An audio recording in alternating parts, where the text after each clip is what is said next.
Paglabas ko sa village na pinagdeliveran ko, meron tayong nakitang nagtutulak ng motor, kaya tinanong natin siya kung anong nangyari. May gas naman.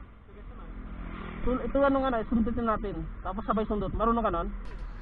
Yung tutulak Bigla daw namatay lang yung motor niya, kaya una ko chinik dito ang spark plug kasi ko parang walang redondo, pero sabi niya kakapalit ng spark plug kasi nga natirikan din daw siya nakaraan, nabaha yung ano niya kasi nga taga Rosario siya, nabaha yung motor niya.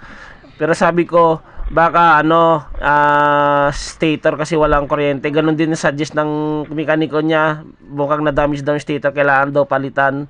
Chinik ko rin yung gas, may gas pa naman, kaya nag-decide na siya na, sir, pwede ba atid ko muna lang ako sa bahay? Sige, sabi ko walang problema, kaya inatid ko na siya. Medyo ginabi kami kasi may matraffic tsaka malayo-layo. Sabi niya dito na lang sir kasi walang madaanan tsaka malapit ng bahay. Guys, meron naman tayo nagtulungan, nakaba natin rider. Ayaw umandar yung motor.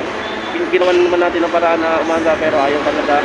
Sabi ni Pops, tulak na lang sa bahay nila. Kaya tinulak natin para makauwi na si Pops. Yun lang guys yung ano natin, yung video natin. Pasupport naman sa video natin, pa-like, share. Thank you sa panonood nyo. Yung tingin kayo na